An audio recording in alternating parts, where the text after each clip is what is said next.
Hello, this is Chuck the Bear coming with you at Tf2 Basics number 2. I just wanted to cover some more things that I missed.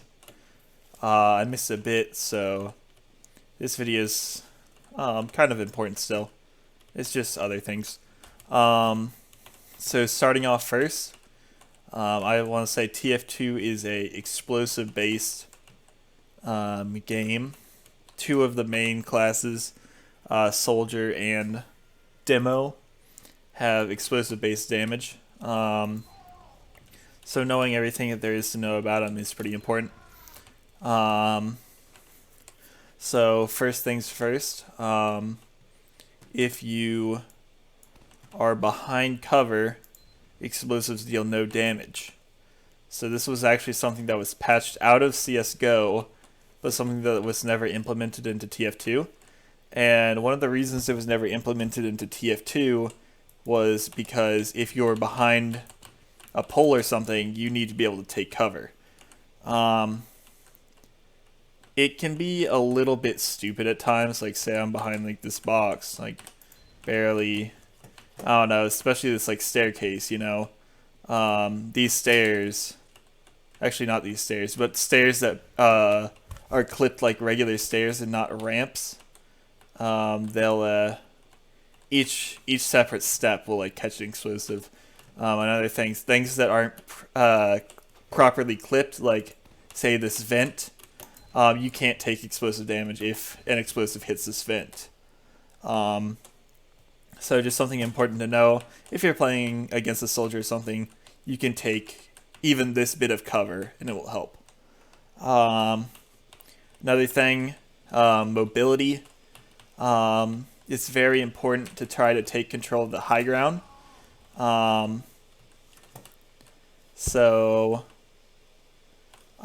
ground you can just jump off of very easily.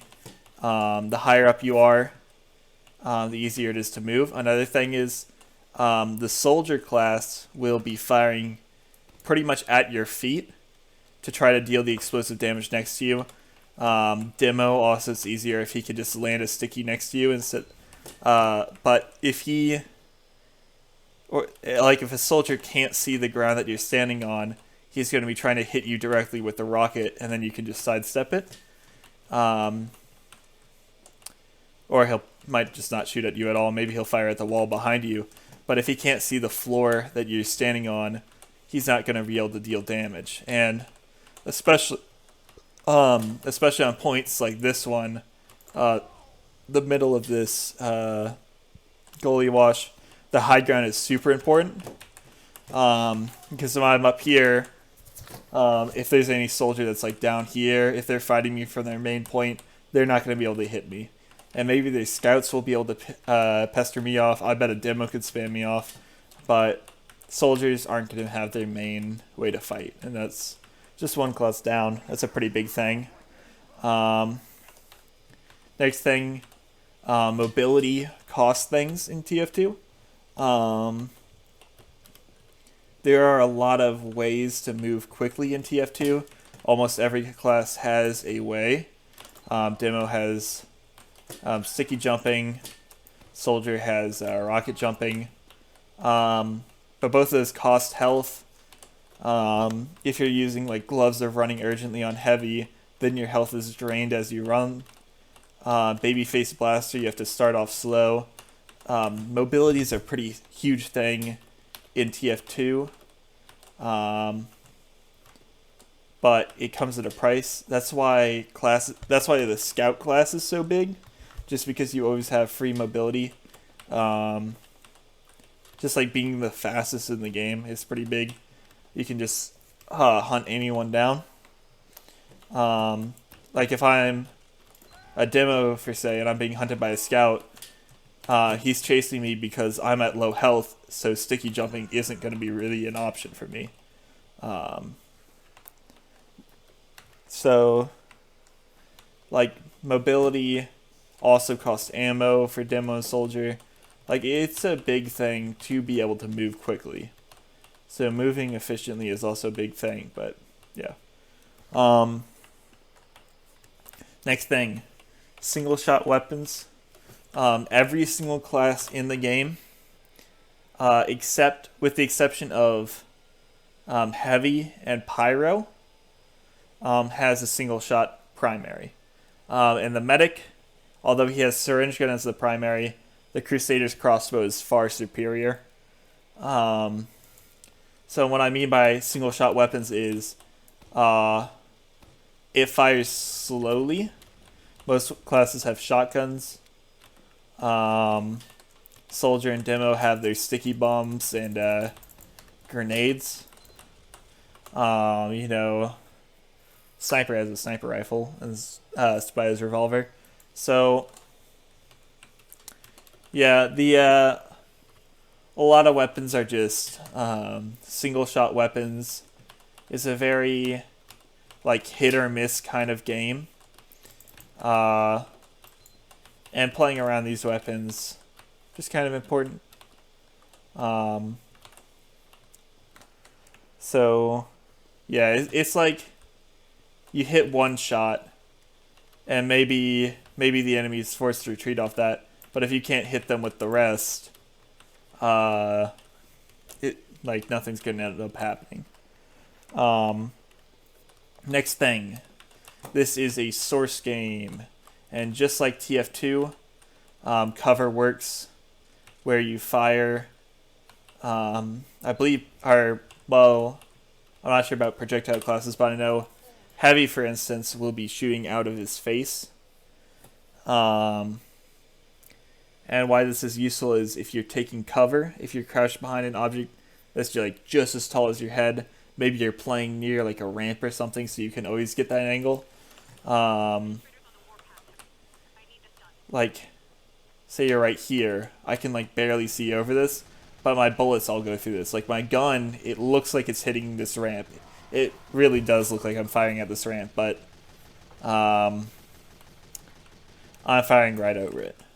Another thing with TF2, there's no wall banging at all. If I'm hitting this block, I won't be hitting that sign at all.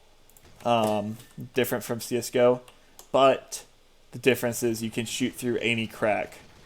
So there's no wall banging, but even the tiniest sliver you'll be able to shoot through, because nothing is clipped right, or nothing's properly clipped. A good example of that is right over here on this fence. You can shoot all the way down here. This isn't really a good example because you're supposed to be able to fire through that, but yeah, everything is clipped like that. You can fire through these boxes. Yeah. So another thing is all fall damage is momentum based. There is fall damage in this game. Very important if you're going up high. Say you're a soldier, say you're a demo. You use your rocket jump, you use your sticky jump, and you just start soaring. You will eventually come down and you'll take that fall damage. Yeah, you just take 30 fall damage or so. But what I mean by, I think I said momentum, I meant to say velocity. Velocity-based fall damage is that you don't take damage based on how far you've fallen, but rather take damage based on how quick you're going when you land. And where this is important is explosive weapons knock you around a lot. And what I mean by that is not just soaring up, but also they can knock you down. I didn't just take all of that damage just by the sticky bomb itself, but I also took some fall damage because I'm getting blown down at the floor. You can also use this to an advantage with weapons that deal explosive damage. Say I'm about to take fall damage. I can use, I timed that wrong, but I can use a sticky to maybe take less fall damage. Sticky's a bad example, but if you're using, say, the gunboats, it's pretty easy to take less damage just because you're always taking less damage from your rockets. And the final thing that I want to talk about is the attacker advantage.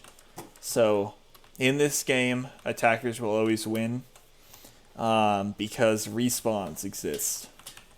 So if someone's defending a point, they will eventually lose. And with things like Ubercharge, the pick classes, which are Sniper and Spy and Scout, kind of,